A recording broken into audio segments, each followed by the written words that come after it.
नमामि बुद्धं गुणसागरन्तं नमामि धम्मं सुगतेन देशितं नमामि संघं मुनिराज सावकं।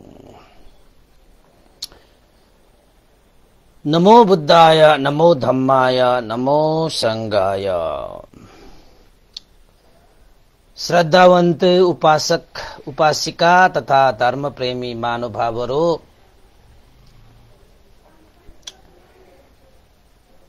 सदाझै आज पनि हामी बिहानको 9 बजे उपस्थित भइसकेका छौं र सदाझै भगवान बुद्धद्वारा देशित कल्याणकारी मंगलमय धर्म देशनालाई लिएर हामी उपस्थित हुने गरेका छौं र आज पनि त्यही सिलसिला अनुसार हामी उपस्थित भइसकेका छौं फेसबुक लाइभ कार्यक्रम लिएर।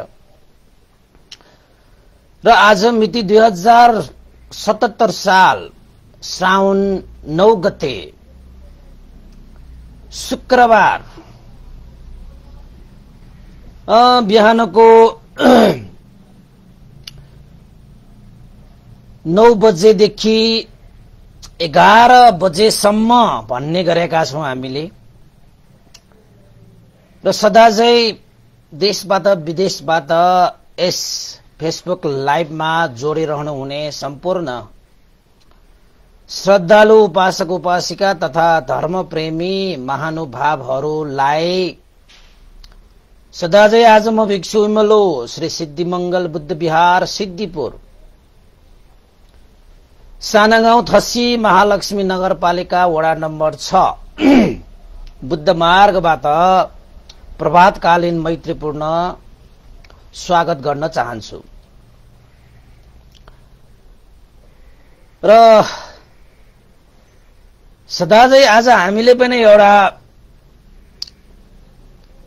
धम्मपद अर्थकथाबाट एउटा विषयवस्तु उत्थान गरेका छौं र हामीले शीर्षक राखेका छौं आजको आयुवर्धन कुमार यानी कि दीर्घायु कुमार को विषयमा। जुन घटनाक्रम भएको थियो बुद्धकालीन समयमा त्यसै घटनामा आधारित रहेर आजको हाम्रो यो धर्म देशना अगाडि बढ्नेछ। र भगवान बुद्धले दीर्घ लैंगिक आरण्य कुतीमा भगवान बुद्धले एउटा गाथा देशना गर्नुभएको थियो। दीर्घायु कुमार को कारण यानी कि आयुवर्धन कुमार को कारण मा भगवान बुद्धले देशना गर्नु भएको एउटा पाली गाथा छ। जुन गाथा हामी सबैले स्मरण गर्नुपर्छ र यसलाई अनुसरण पनि गर्नुपर्छ र अरूको लागि पनि यो प्रोत्साहन गर्नुपर्ने विषय हो।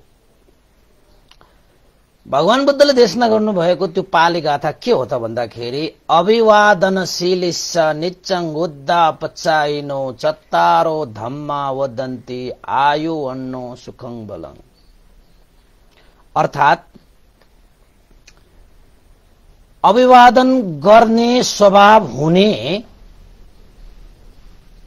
जसलाई हामी अभिवादन गर्नु आवश्यक छ त्यस्ता अभिवादन गर्न योग्य व्यक्तिहरूलाई अभिवादन गर्ने स्वभाव हुने र सधैं ज्येष्ठ वृद्ध हैन भएकाहरूलाई सेवा सुसारा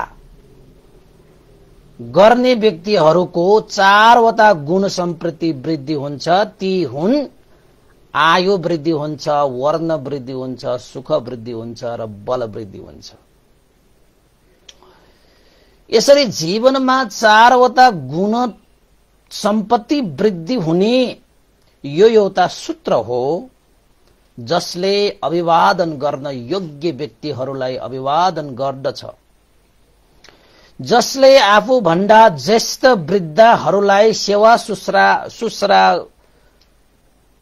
सत्कार भनौं गर्दछ, आदर गौरव गर्दछ, त्यस्ता व्यक्तिहरूको आयु वर्ण सुख बल वृद्धि हुन्छ भनेर भगवान बुद्धले देशना गर्नुभएको। त्यसैले अभिवादन गर्न योग्य व्यक्तिहरूलाई अभिवादन गर्नु मात्रले पनि तपाईको 4 सम्पत्ति वृद्धि हुन्छ। आयु वर्ण सुख बल र अभिवादन गर्न योग्य व्यक्तिहरू को हुन् त भन्ने विषयलाई पनि हामीले अलिकति प्रस्ताउनु पर्दछ। अब हुन त आफूभन्दा ज्येष्ठ वृद्धहरू त अभिवादन गर्न योग्य, सेवा गर्न योग्य नै हुन्छन्। किन त भन्दाखेरि उहाँहरू यो संसारमा हामी भन्दा पनि अगाडि यो संसारमा मनुष्य भएर जन्मेर आयु वृद्धि गरिसकेका हुन्छन्, अनुभव बटुलिसकेका हुन्छन्, जीविका गरिसकेका हुन्छन्, देखिसकेका हुन्छन्, सुनिसकेका हुन्छन्, भोगिसकेका हुन्छन्। त्यसैले हामी भन्दा अगाडि यो संसारमा जन्म लिनुहुने वृद्धहरू, ज्येष्ठहरू जो व्यक्तिहरू छन् त्यस्ता व्यक्तिहरूलाई हामीले चाहिँ सेवा शुश्रूषा गर्नु आवश्यक हुन्छ र गर्नु पनि पर्छ।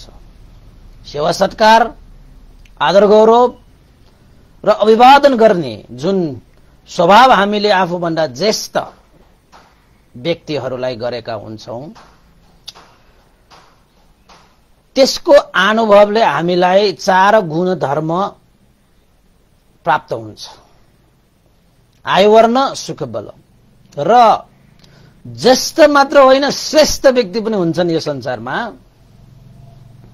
र श्रेष्ठ व्यक्तिहरूलाई हामीले अभिवादन गर्नुपर्छ। र श्रेष्ठ व्यक्तिहरू चाहिँ कस्तालाई हामीले श्रेष्ठ व्यक्ति भनेर भन्छौं त भन्दाखेरि जो व्यक्तिहरू हामी भन्दा आफूभन्दा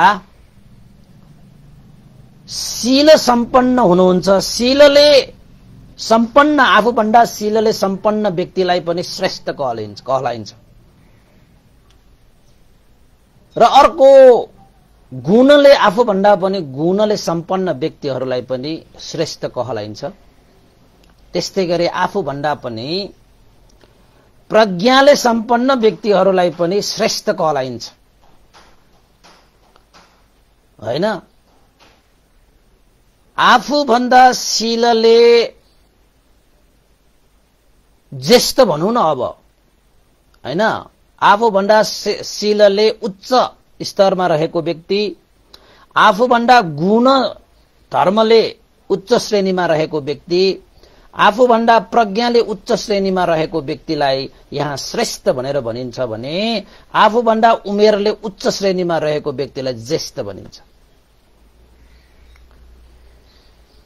यसरी ज्येष्ठ र श्रेष्ठ व्यक्तिहरूको लागि अभिवादन गर्ने, सेवा शुश्रूषा गर्ने, आदर गौरव गर्ने, मान सम्मान गर्ने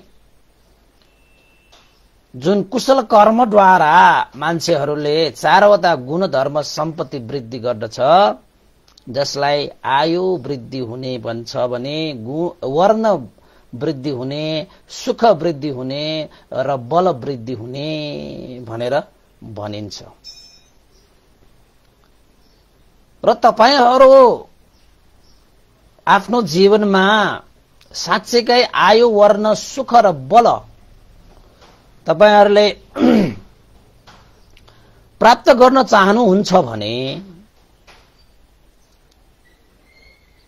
आफ्नो जीवनमा त्यो 4वटा गुण सम्पत्ति वृद्धि गर्न चाहनुहुन्छ भने तपाईहरूले भगवान बुद्धको उपदेशलाई अनुसरण गर्नेहरूले यो याद राख्नुहोस् कि आफूभन्दा ज्येष्ठ व्यक्ति, उमेरले ज्येष्ठ व्यक्तिहरू, त्यस्तै गरी गुणले ज्येष्ठ व्यक्तिहरू, प्रज्ञाले ज्येष्ठ व्यक्तिहरू, शीलले ज्येष्ठ व्यक्तिहरू यदि तपाईको सामुन्ने भेटियो भने तपाईले अभिवादन गर्न चाहिँ नछाड्नुहोस्, सेवा सुसार गर्नु चाहिँ नछाड्नुहोस्, आदर गौरव गर्न चाहिँ नछाड्नुहोस्, अभिवादन गर्न चाहिँ नछाड्नुहोस्। किन त भन्दाखेरि हाम्रो जीवनको लागि आयो वर्ण सुख बल भनेको यो चारवटा गुण सम्पत्ति हामीलाई अनिवार्य रूपमा आवश्यक हुन्छ। त्यसैले यो गुण धर्मलाई हामीले सम्पादन गर्ने हो भने, यसलाई हामीले सुरक्षा गर्ने हो भने, यसलाई चाहिँ हाम्रो संरक्षण गर्ने हो भने, यसलाई हामीले आफ्नो जीवनमा अभिवृद्धि गर्ने हो भने तपाईले अभिवादन गर्न योग्य व्यक्ति, जसलाई शीलवान भनिन्छ, गुणवान भनिन्छ, प्रज्ञावान भनिन्छ, त्यस्तालाई अभिवादन गर्नु र आफूभन्दा ज्येष्ठ उमेरले जेठा व्यक्तिहरू हैन, यानी कि ज्येष्ठ व्यक्तिहरू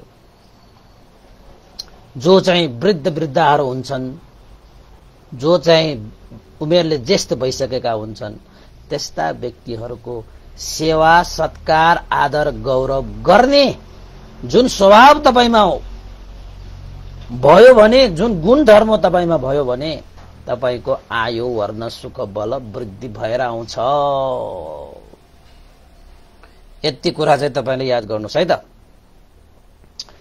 अब यो कुरा चाहिँ तपाईले बाहिर तपाईले अभिवादन गर्न योग्य व्यक्तिहरू भए पनि तपाईले अभिवादन गर्नुपर्छ। बाहिर तपाईले वृद्ध वृद्धाहरू भए पनि, ज्येष्ठ हैन व्यक्तिहरू भए पनि तपाईले सेवा सत्कार गर्नुपर्छ भने अब तपाईको आफ्नै घरमा, आफ्नै समाजमा, आफ्नै टोलमा त्यस्ता व्यक्तिहरू भयो भने अब गर्नु पर्ला कि पर्दैन? अझ आफ्नै परिवारमा भयो भने त त्यो त तपाईको लागि चाहिँ सौभाग्यको विषय बन्छ। तपाईको घरमा वृद्ध वृद्धाहरू छन् भने, बाजे बराजुहरू छन् भने, ज्येष्ठ नागरिकहरू छन् भने तपाईको लागि एउटा सौभाग्यको विषय हुन्छ। किन त भन्दाखेरि ज्येष्ठ नागरिकहरूको सेवा सत्कार गर्नु भनेकै आयो वर्ण सुख बल त्यो गुण सम्पत्तिलाई वृद्धि गर्नु हो कि। त्यसैले आफ्नै परिवारमा त्यस्ता ज्येष्ठ नागरिक भयो भने त तपाईले त यस्ता गुण धर्महरू त कति सम्पादन गर्न सक्नुहुन्छ, कति संकलन गर्न सक्नुहुन्छ, कति सम्पत्ति तपाईले वृद्धि गर्न सक्नुहुन्छ। त्यो एउटा सौभाग्यको विषय हुन्छ के तपाईको लागि। तर मान्छेहरूले वृद्ध वृद्धाहरूलाई यो पुरानो सामान जस्तो हैन, बिग्रेको सामानहरू जस्तो कुनामा लगेर छाडिदिन्छ।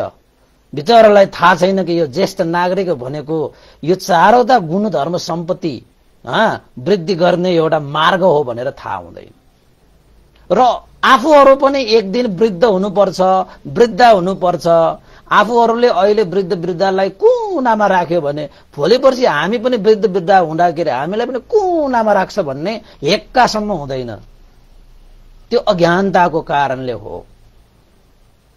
त्यसैले हामीले चाहिँ भगवान बुद्धको धर्मदेशना सुनिराख्नुभयो भने त्यस्ता चाहिँ अज्ञानताबाट हामी छुटकारा पाएर ज्ञान वृद्धि गराएर हामीले कुशल कर्म सम्पादन गर्दै चाहिने आवश्यक जीवनको आधार गुण धर्म गुण सम्पत्तिलाई हामीले वृद्धि गर्ने अवसर हामीलाई प्राप्त हुन्छ। त्यसैको लागि हामीले चाहिँ बेला बखत धर्मदेशना सुन्नु, धर्म श्रवण गर्नु मंगल कार्य हो भनेर भगवान बुद्धले भन्नुभयो। तर आजकल यो सूत्रलाई नजानेर हो या नबुझेर हो या बुझ पचाएर हो, वृद्ध वृद्धाहरू भएपछि बोझ ठान्ने छोराछोरीहरू पनि हुन्छन्, नाति नातिनीहरू पनि हुन्छन्, जसले ज्येष्ठ आफ्ना पिता आफ्ना बाजे बराजुहरूलाई बोझ ठानेर वृद्धाश्रममा जाक्ने प्रविधि पनि नबढेको चाहिँ होइन हैन।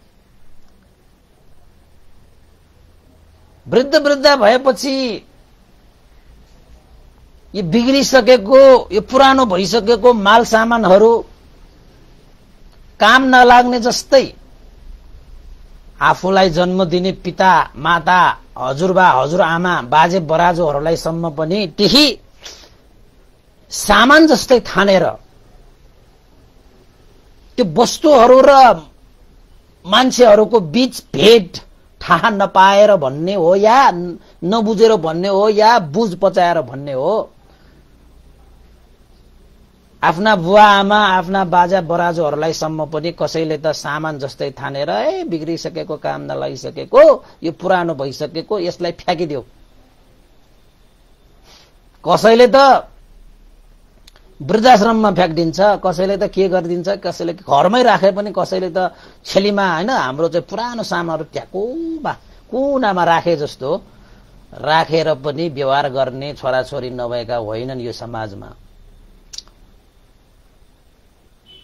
त्यस्ता अभिवादन गर्न योग्य, सेवा सत्कार आदर गौरव गर्न योग्य व्यक्तिहरूलाई हामीले अपमान गर्न थाल्यो भने, हामीले हेलचक्राइ गर्न थाल्यो भने हाम्रो आयु घट्छ, वर्ण घट्छ, सुख घट्छ, बल घट्छ। जुन आयु वर्ण सुख बल यो चारवटा गुण सम्पत्ति तपाईको जीवनमा वृद्धि भयो भने तपाईको जीवन कति हल्का हुन्छ, कति सजिलो हुन्छ, कति सहज हुन्छ। त्यो चीजहरू तपाईकोमा भएन भने चाहिँ तपाईको जीवन के हुन्छ? गाह्रो हुन्छ। तपाईको जीवन मुस्किल हुँदै आउँछ। आयु घटेर आउँछ, वर्ण बिग्रेर आउँछ, सुख भनेको दुःखमा परिबन, बल भनेको त बलै हुँदैन, रोगा भएर आउँछ। यही देशना भगवान बुद्धले दीर्घलङ्घिक आरण्य कुतीमा भगवान बुद्धले देशना गर्नु भएको हो।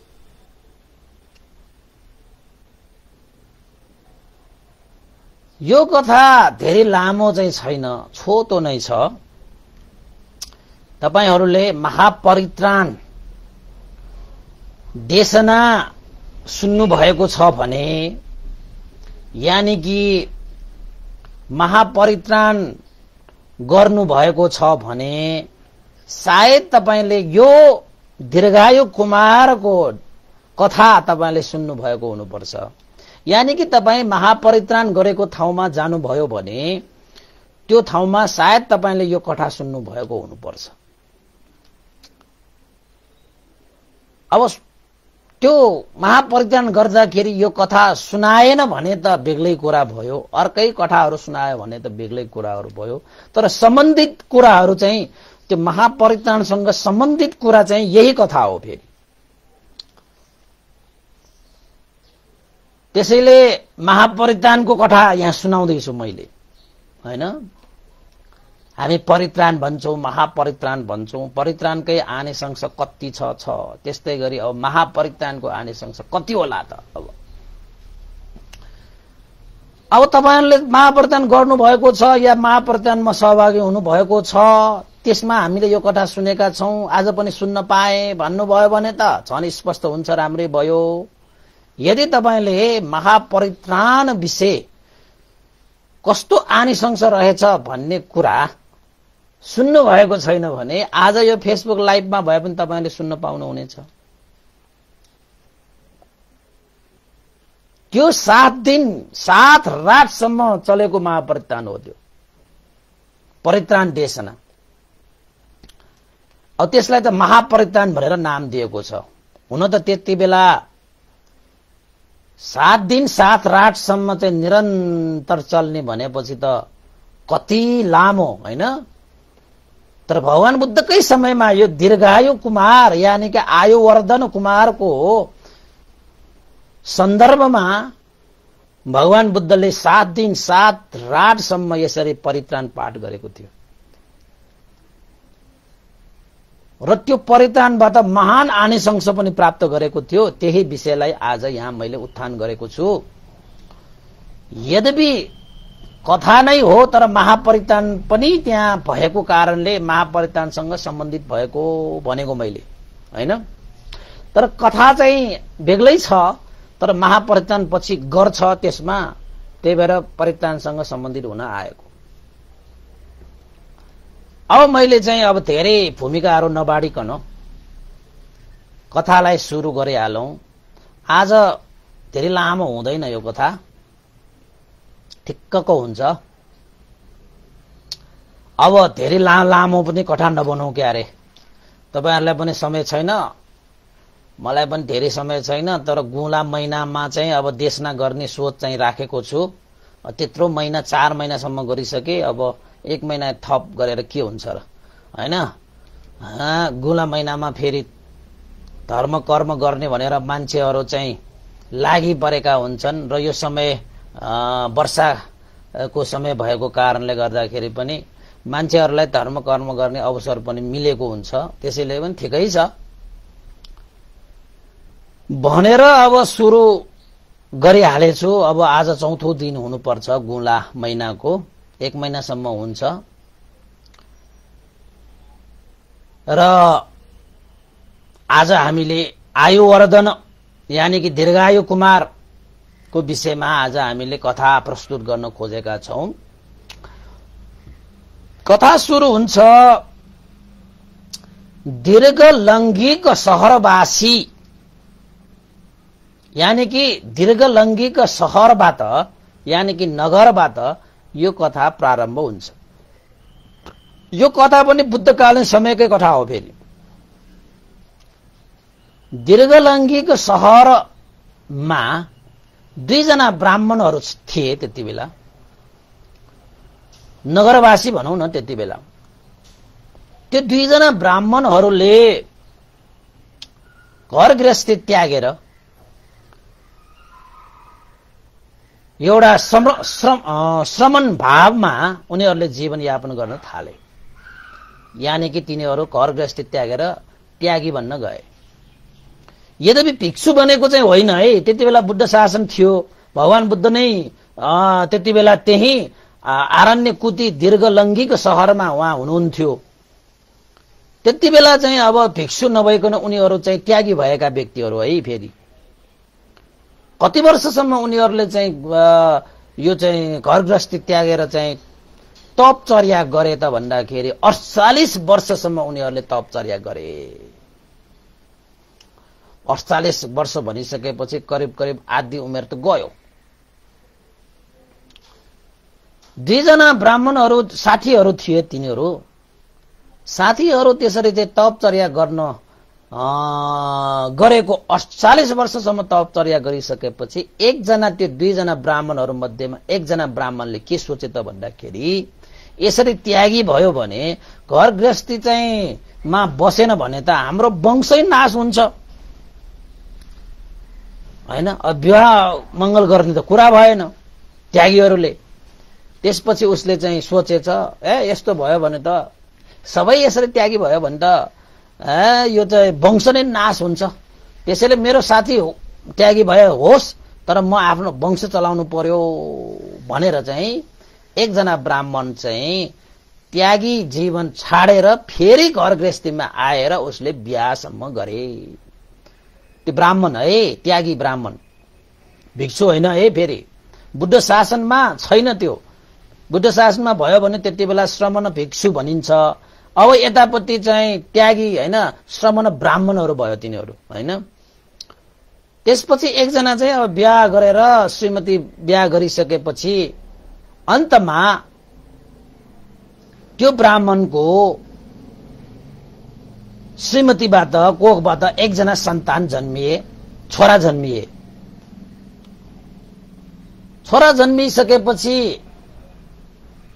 अर्को उसको साथी जुन ब्राह्मण छ उ त तपचर्या गर्दै बसिरहेको छ। अनि त्यो ब्राह्मण जो तपचर्या गरेर बसिरहेका थिए त्यो ब्राह्मण पनि घुम्दै फिर्दै त्यही शहरमा आइपुगे, दीर्घ लैंगिक शहरमा। अनि त्यो शहरमा आएको थाहा पाएपछि आफ्नो पहिला त्यागी जीवनको एउटा साथी, तपचर्या गरिरहेको साथी त्यो शहरमा आइरहेको थाहा पाएपछि त्यो जो गृहस्थी भएका त्यो ब्राह्मण थियो उसले आफ्नो श्रीमती र छोरालाई लिएर त्यो एउटा त्यागी तपचर्या ब्राह्मण कहाँ गएछ। अनि गएपछि अब आफ्नै साथी पनि हो हैन, आफूले गर्न नसकेको कामहरू गरिरहेको, आफूले त तपचर्याहरू सबै त्यागेर घर गृहस्थीमा लागिहालिसकेको छ र आफूले गर्न नसकेको त्यस्तो तपचर्या निरन्तरता दिइरहेको यो श्रेष्ठ पुरुष हो यो, त्यसैले यसलाई चाहिँ अभिवादन गर्नु पर्यो भनेर चाहिँ साथीले आफ्नै हैन एउटा चाहिँ त्यो घर गृहस्थीमा लागेको ब्राह्मण साथीले चाहिँ त्यो त्यागी साथीलाई चाहिँ त्यागी ब्राह्मणलाई चाहिँ वन्दना गरेछ। हाम्रो भाषाबाट वन्दना भनेको, तर त्यहाँ चाहिँ अभिवादन गरेको भयो हैन, नमस्कार गरेको भयो, ढोगेको भयो, नमन गरेको भयो। अनि त्यो साथी चाहिँले त्यो त्यागी साथी चाहिँले वन्दना गर्दाखेरि सुखी होस्, निरोगी होस्, दीर्घायु होस् हैन। दीर्घायु होस् भन्ने बित्तिकै त लामो आयु होस् भनेको नि त हैन। दीर्घ लामो आयु भनेको त उमेर। अनि त्यो त्यागी ब्राह्मणले दीर्घायु होस् भनेर चाहिँ आशीर्वाद दिएछ। छोरो चाहिँलाई आमा चाहिँलाई दिएर आफूले चाहिँ वन्दना गरेछ।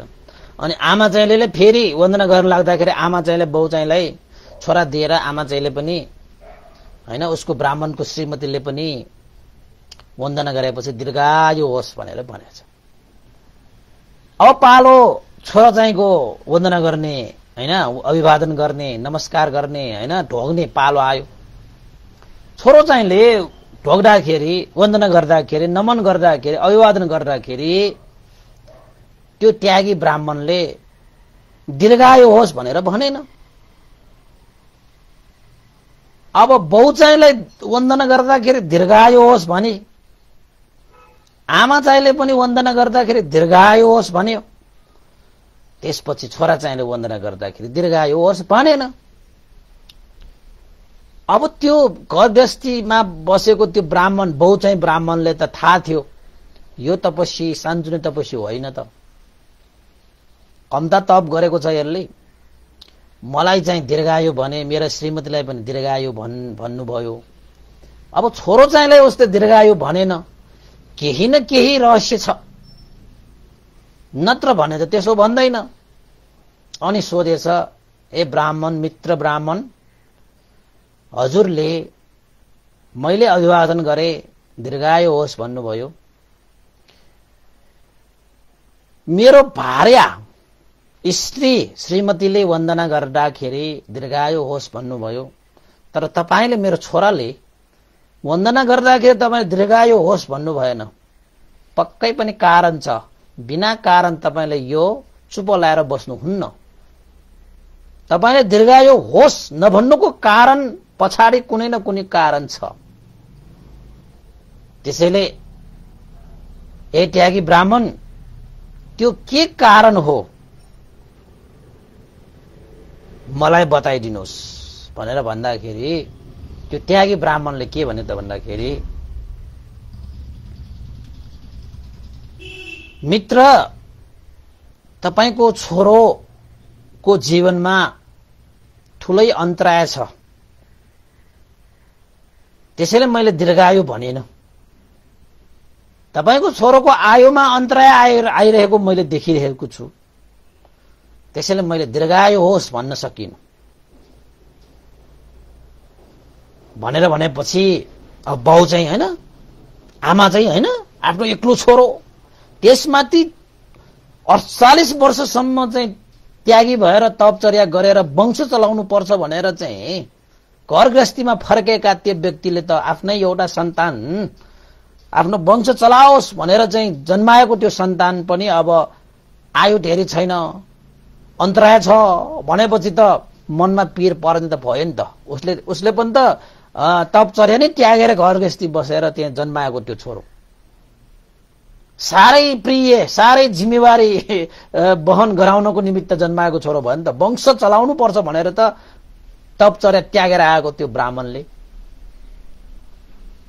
अनि चाहिँ के भने त भन्दाखेरि, ओहो, मेरो छोरोलाई चाहिँ त्यसरी अन्तराय आइरहेको छ,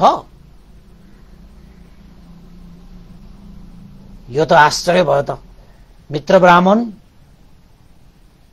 मेरो छोरोको जीवनमा कस्तो अन्तराय आइरहेको छ, त्यो जान्न पाए हुन्थ्यो। अनि त्यो त्यागी ब्राह्मणले के भन्यो त भन्दाखेरि, मित्र तपाईको छोरो आयु अन्तर आइरहेको छ, धेरै धेरै दिन पनि बाँच्दैन यो। मैले जुन सिकेको तप गरेको कारणले प्राप्त भएको ज्ञानले त यो तपाईको छोरोको 7 दिन पछि यसलाई आयु अन्तराय आउँछ। यो बित्छ, यो 7 दिन भन्दा बढी बाँच्दैन यो तिम्रो छोरा। त्यसैले मैले दीर्घायु होस् भनेर भन्न सकिन भनेर त्यो त्यागी ब्राह्मणले भनेपछि त अब त्यो साथी चाहिँ ब्राह्मणलाई त पीर पर्यो, मार्का पर्यो। ओहो, मैले त्यस्तो त्याग गरेर फेरि घर गृहस्थीमा बसेर यो वंश चलाउनको निमित्त मैले चाहिँ जुन छोरो छ त्यो छोरो पनि अब 7 दिन मात्रै बाँचेको छ, बाँच्ने छ। 7 दिन पछि त यो मर्छ, यानी कि उसको आयु समाप्त हुन्छ। अब उसको चाहिँ आयुमा अन्तरा आएको छ। 7 दिन पछि उसलाई ठूलै अन्तरा आएर उसको मरण हुन्छ भनेर चाहिँ त्यागी ब्राह्मणले भनिसकेपछि अब बाउ न पर्यो, आमा न पर्यो, आत्तिएर 2 जनाले केही न केही त उपाय होला नि। हे त्यागी, हे श्रमण ब्राह्मण, त्यस्तो उपाय हामीलाई बताइदिनुहोस् जुन उपाय गर्दाखेरि हाम्रो छोरोको आयु वृद्धि होस्। 7 दिनपछि जुन उसको आयु अन्तराय आइरहेको छ त्यो अन्तरायलाई हटाउन सकोस्, त्यस्तो उपाय हामीलाई बताइदिनुहोस्। त्यो उपाय अनुसार हामीले अवश्य पनि आफ्नो छोरोलाई संरक्षण गर्नको निमित्त हामीले प्रयास गर्नेछौँ। हे श्रमण ब्राह्मण, हामीलाई त्यो उपाय पनि बताइदिनुहोस्। तपाईले चाहिँ हाम्रो आयु अन्तरायको मात्रै कुरा बताइदिनु भयो, त्यसको उपाय पनि बताइदिनुहोस्। यो आयु अन्तरायलाई कसरी हटाउने त्यो पनि बताइदिनुहोस् भनेर चाहिँ अनुनय विनय गर्दाखेरि त्यो श्रमण ब्राह्मणले के भने त भन्दाखेरि, मित्र मलाई यो आयु अन्तराय आएको मात्रै थाहा छ, यो 7 दिनपछि यसको आयु समाप्त हुन्छ, आयु अन्तराय आएर उसको मरण हुन्छ, त्यति कुरा मलाई थाहा छ। तर यो आयु अन्तरायलाई कसरी हटाउने, किन अन्तराय आयो भन्ने कुरा मलाई थाहा भएन। मैले कसरी बताउने अब भनेर भन्दाखेरि, त्यसो भए के गर्दाखेरि चाहिँ मेरो छोरोको आयु अन्तराय हट्दछ? 7 दिनपछि त आयु अन्तराय आएर उसको मरण हुन्छ, 7 दिनपछि त उ त यो संसारमा रहँदैन। तर हामीलाई हाम्रो चाहना त वंश चलाओस् यसले। अब के गर्दा हुन्छ त हे श्रमण ब्राह्मण भनेर भन्दाखेरि चाहिँ त्यो त्यागी ब्राह्मणले के भन्यो त भन्दाखेरि, त्यस्तो विद्या मसँग छैन, त्यस्तो ज्ञान मसँग छैन, त्यस्तो सामर्थ्य पनि मसँग छैन। मैले तिमीलाई झुटो कुरा बोल्दिन, झुटो कुरा बोलेर मैले जीविका गर्नु पनि छैन। त्यसैले सत्य मार्गमा लाग्ने हो भने हे ब्राह्मण, तिमी गएर चाहिँ अहिले सर्वज्ञ ज्ञान प्राप्त सम्यक सम्बोधि भगवान बुद्ध हुनुहुन्छ, उहाँसँग जानुभयो भने उहाँलाई अवश्य पनि यसको अन्तराय कसरी आइरहेको छ, कसरी निवारण गर्नुपर्छ भन्ने कुरा उहाँले पक्कै पनि तपाईलाई मार्गदर्शन गर्नुहुन्छ। मित्र, तिमी गएर श्रमण हैन गौतमको शरणमा जाऊ, जो भगवान बुद्ध अहिले चाहिँ यो दीर्घलङ्घीको सहरमै आरण्य कुटीमा उहाँ निवास हुनुहुन्छ, उहाँको शरणमा गएर यो आयु अन्तरायको निवारण गर भनेर त्यो त्यागी ब्राह्मणले मित्र ब्राह्मणलाई भनेपछि त्यो ग्रस्त ब्राह्मणले के भन्यो त भन्दाखेरि, ओहो, उहाँ श्रमण गौतम त हाम्रो वादको हुनुहुन्न, हाम्रो बाटो अलग, उहाँको बाटो अलग। यसरी म उहाँको शरणमा गएर उहाँको बाटो अवलम्बन गर्यो भने त मलाई त आक्षेप लाग्छ, ब्राह्मण पनि श्रमण गौतमको बाटोमा हिँडे भनेर आक्षेप लाग्छ। कसरी म जान सक्छु भनेर चाहिँ गृहस्थ ब्राह्मणले त्यागी ब्राह्मणलाई भनेपछि त्यागी ब्राह्मणले के भने त भन्दाखेरि, मित्र ब्राह्मण, यदि तिमीलाई आफ्नो छोरोको माया छ, आफ्नो वंश सञ्चालन होस् भनेर चाहनुहुन्छ र आयु अन्तरायलाई निवारण गर्न चाहनुहुन्छ भने चाहिँ श्रमण ब्राह्मणको शरणमा जाऊ। म जस्तो तपचर्या गरेर बस्नेले पनि यसको कुनै बाटो म देखिरहेको छैन। कस्तो अन्तराय त आएको छ, तर कस्तो अन्तराय भन्ने पनि थाहा छैन। त्यसको निवारण कसरी हुन्छ म त सक्दैन। ठुलै अन्तराय आइरहेको छ। त्यस्ता अन्तरायलाई भगवान बुद्धले मात्रै निवारण गर्न सक्नुहुन्छ।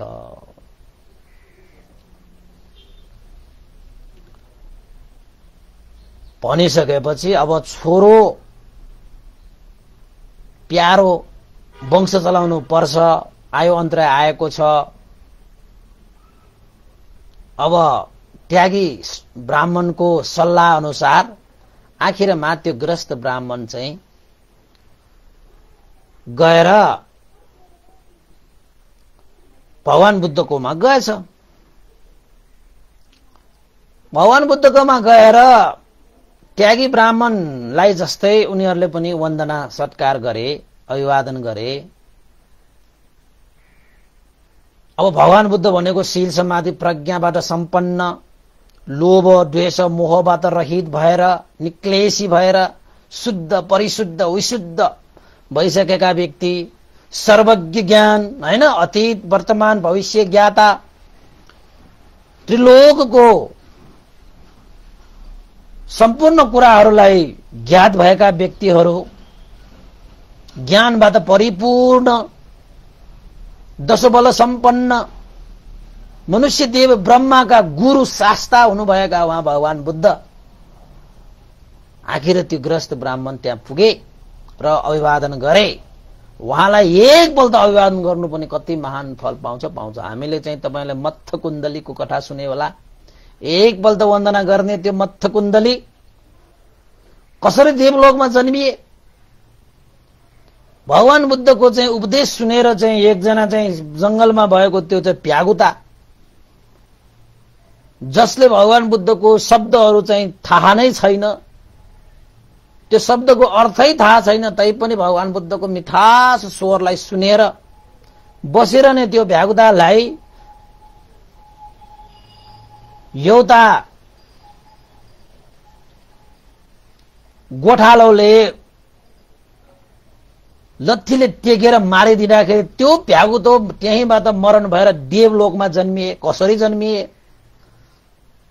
भगवान बुद्धको देशनामा आफ्नो मन मात्र तपाईले त्यहाँ चाहिँ लगाउनु भयो भने पनि तपाईको चाहिँ जीवनमा महान आनिसंस प्राप्त हुन्छ। किन त भन्दाखेरि उहाँ जस्तो श्रेष्ठ ज्येष्ठ उत्तम पनित निर्मल विमल बलशाली ज्ञानधारी संसारमा कोही छैन कि। अपट्याउनु हुन्न भने तपाईले अध्ययन गरेर हेर्नुहोस्। जसले आफ्नो करुणा र प्रज्ञाको हतियारले सारा त्रिलोकलाई जिते।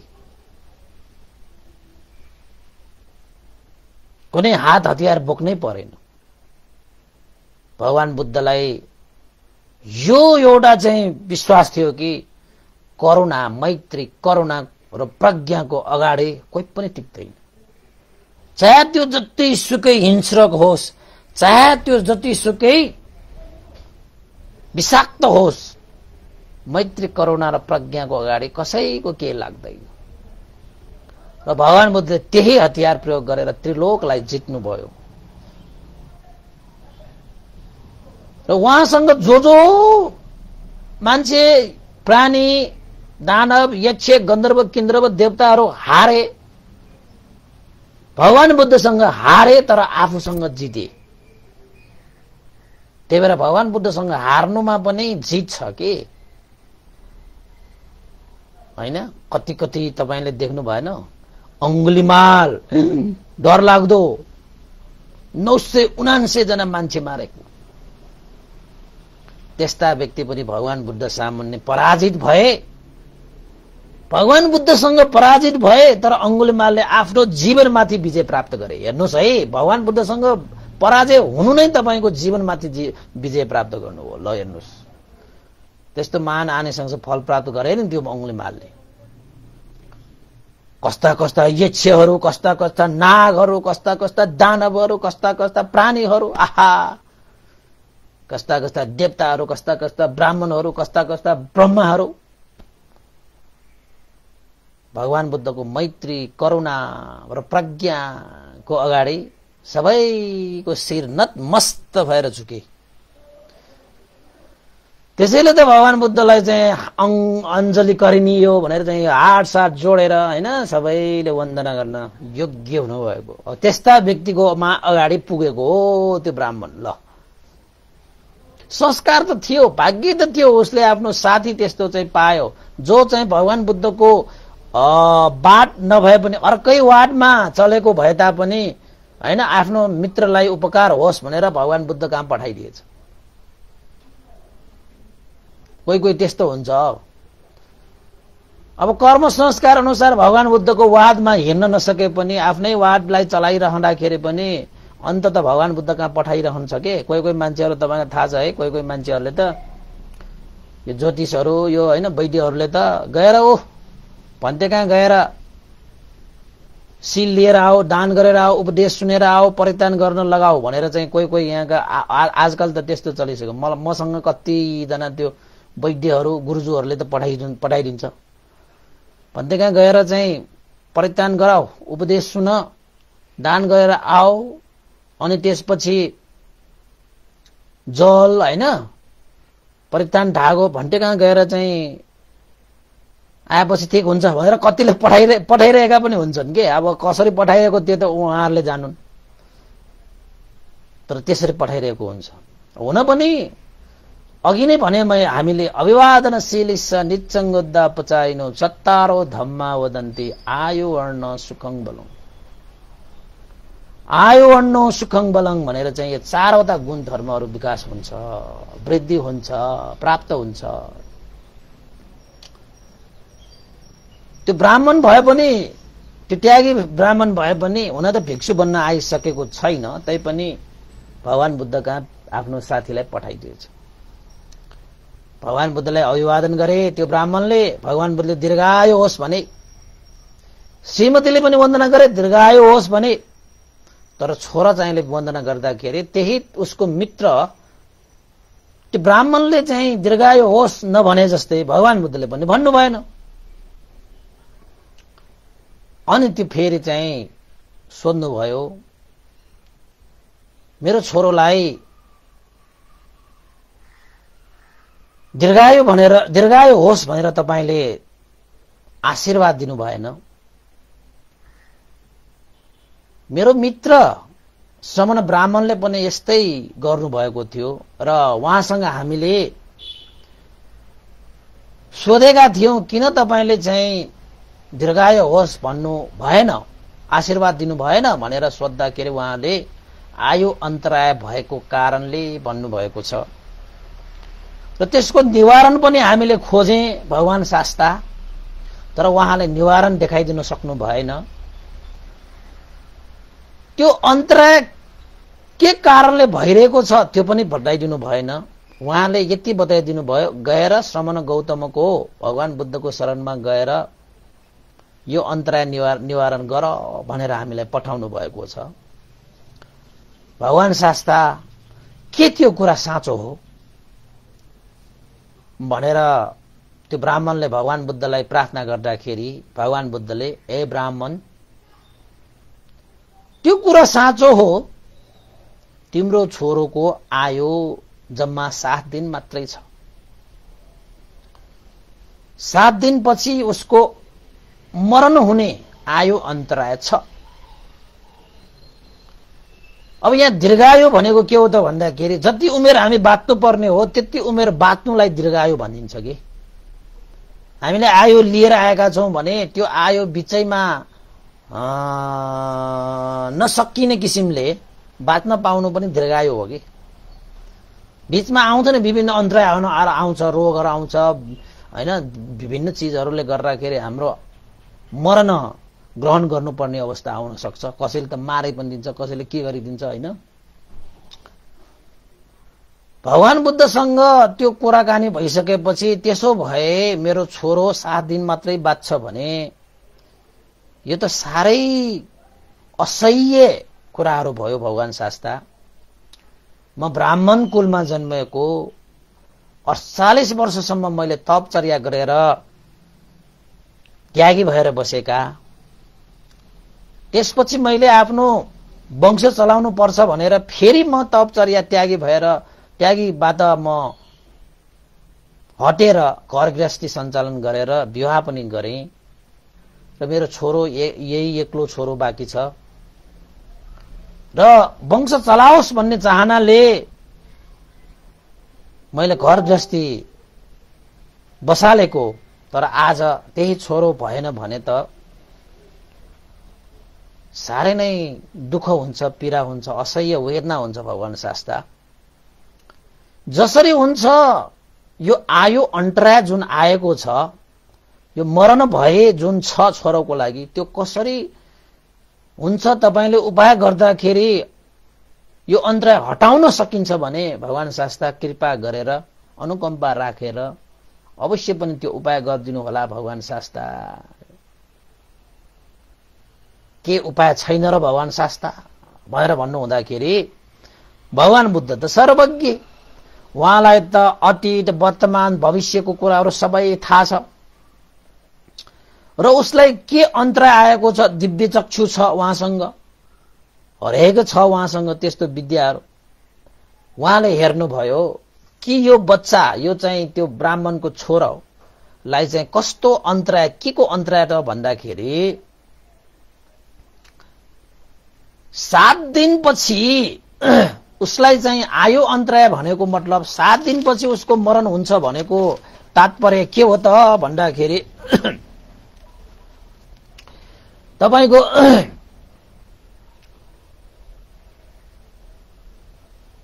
एउटा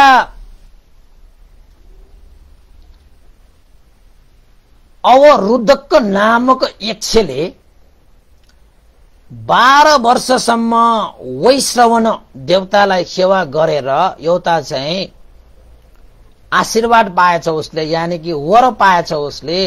7 दिन भित्रमा, यो भन्दा 7 दिन अगाडि त्यो अवरुद्धक नामक यक्षले वैश्रवण देवतालाई सेवा गरे बापत उसलाई एउटा वर प्राप्त भएछ।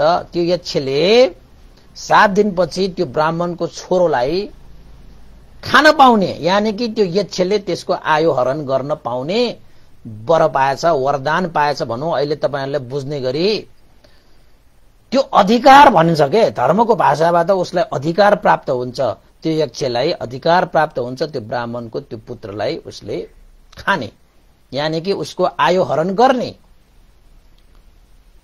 यानी कि त्यो बालक प्राप्त गर्ने त्यो यक्षलाई अधिकार प्राप्त गरेको भएको रहेछ।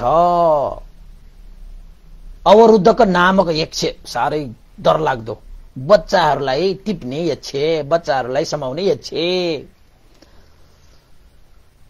भगवान बुद्धले थाहा पाउनु भयो 7 दिनपछि त यक्षले उसलाई प्राप्त भएको अधिकार प्रयोग गरेर त्यो बालकलाई उसले समात्दछ, उसले प्राप्त गर्दछ। अब यक्षको हातमा हुनु, यक्षको हातमा जानु भनेको त आयु अन्तराय हो, उसको ज्यान रहँदैन, उसको प्राण रहँदैन, त्यसको मतलब आयु अन्तराय आएको। भगवान बुद्धले त्यो कुरालाई थाहा पाउनु भयो। अब यस्तो यस्तो कुराहरू हामीले सुन्दाखेरि चाहिँ अलिकति यो श्रद्धा राखेर सुन्नुपर्छ। कहाँ यक्ष, कहाँ त्यो उसको अधिकारमा भएको र बाउ आमाको अधिकार हुन्छ छोराछोरीहरूको लागि त त्यो यक्षलाई कसरी अधिकार प्राप्त भयो जस्तो होलान्।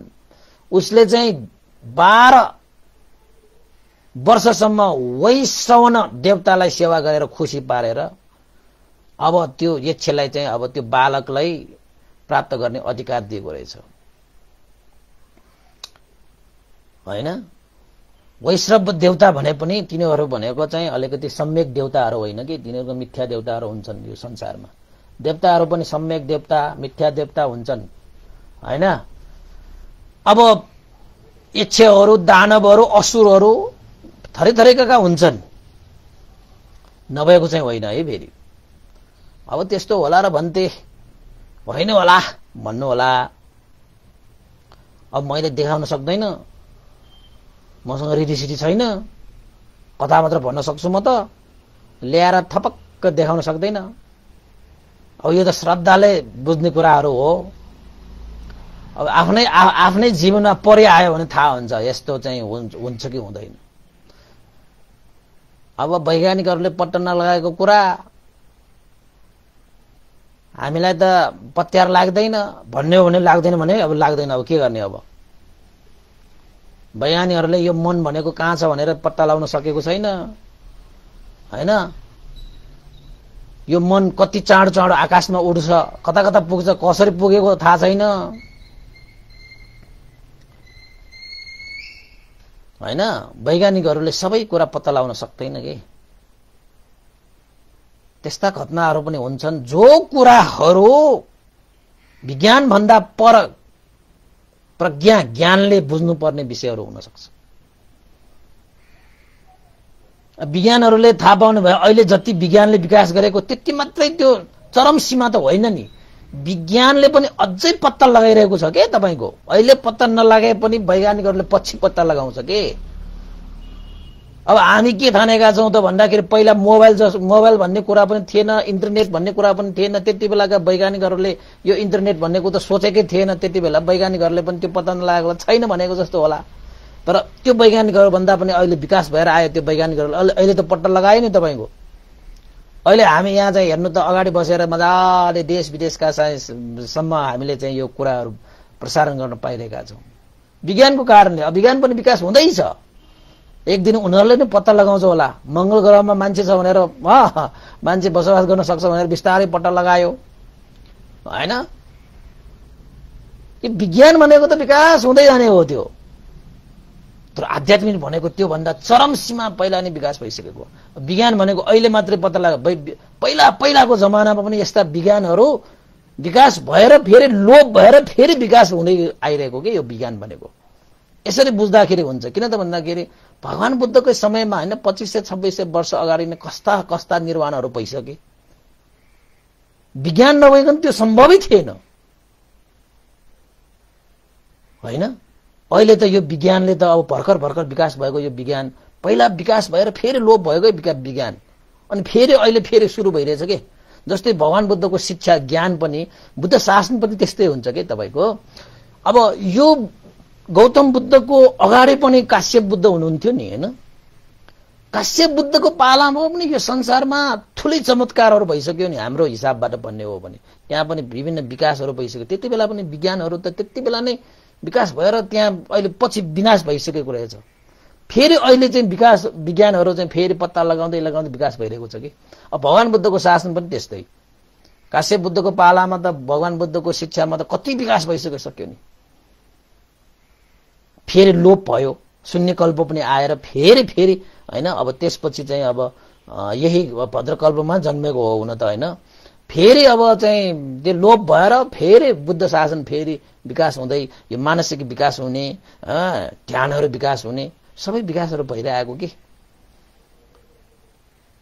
त्यसैले विज्ञानले पत्ता लगाएको छैन त्यही भएर हामी मान्दैनौं भन्ने हो भने त विज्ञानले अहिले पत्ता नलागेको चिज पछि त पत्ता लगाउँछ होला नि त। के अब विज्ञानले पत्ता लगाउने यति मात्रै हो त? यति भन्दा विज्ञानको कुनै अर्को सीमा छैन, अर्को चाहिँ उचाइ छैन, यति मात्रै हो? होइन नि।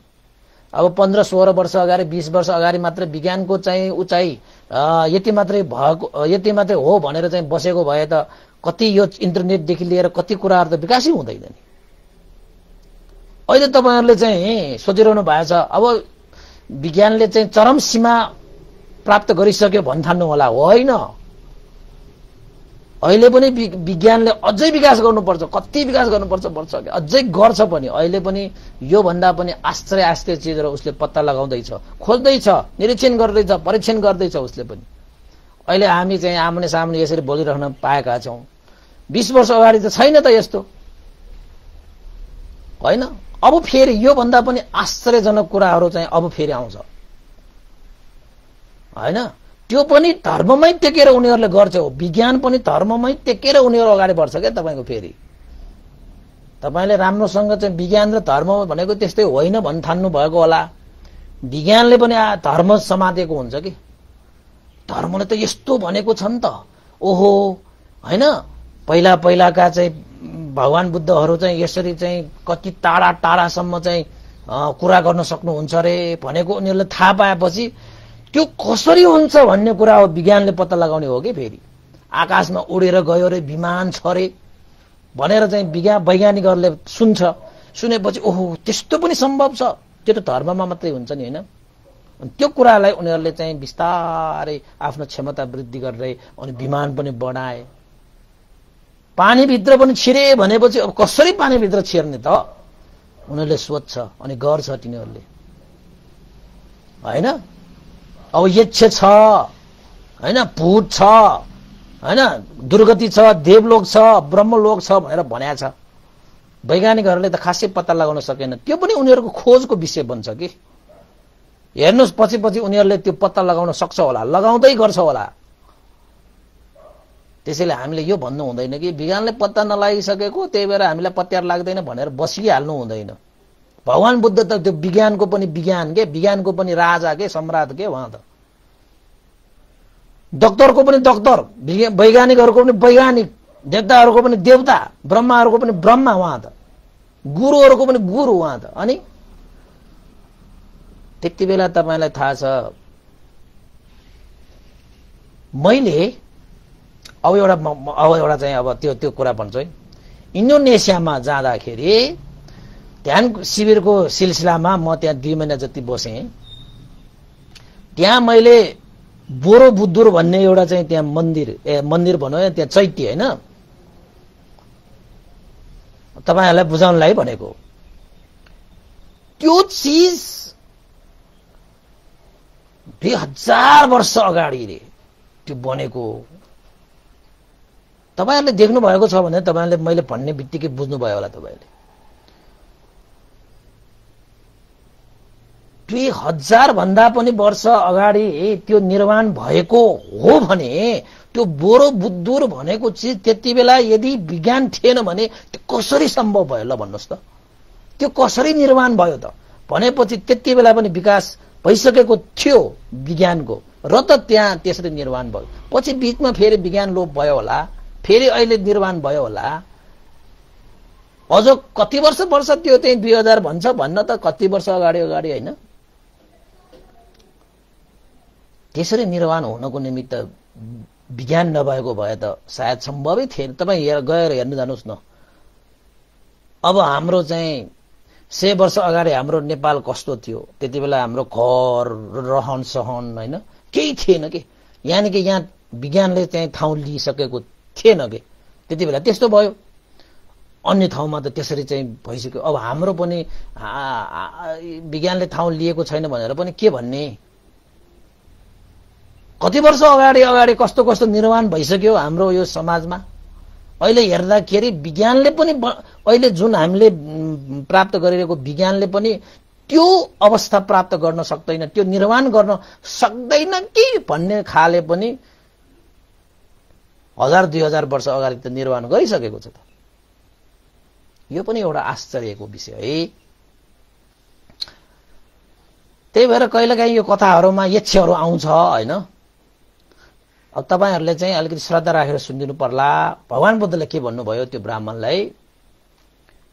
भगवान बुद्धले हेर्नु हुँदाखेरि थाहा पाउनु भएको 7 दिनपछि एउटा यक्षले त्यसको पुत्रलाई प्राप्त गर्ने अधिकार प्राप्त भएको रहेछ। अनि भगवान बुद्धले के भन्नुभयो त भन्दाखेरि, ए ब्राह्मण, यो अन्तराय हटाउने उपाय छ। त्यसको लागि आफ्नो घरमा एउटा मण्डप बनाएर त्यो मण्डपमा 8 वा 16 जनाको भिक्षुहरूलाई निमन्त्रणा गरेर त्यो अन्तराय आएको त्यो छोरालाई त्यो मण्डपमा राखेर बीचमा राखेर 7 दिन 7 रातसम्म पवित्र परित्राण पाठ गराऊ। त्यसरी परित्राण पाठ गरियो भने छोरोको आयु अन्तराय हट्दछ। ए ब्राह्मण, त्यो कार्य चाहिँ छोरालाई जीवनदान गर्ने हो भने, जीवन प्रदान गर्ने हो भने, आयु अन्तराय हटाउने हो भने त्यो कार्य गरिदिनु पर्यो भनेर भगवान बुद्धले उपाय दिँदाखेरि अब उपाय पाएपछि त्यो ब्राह्मणले त गरिहाल्छ।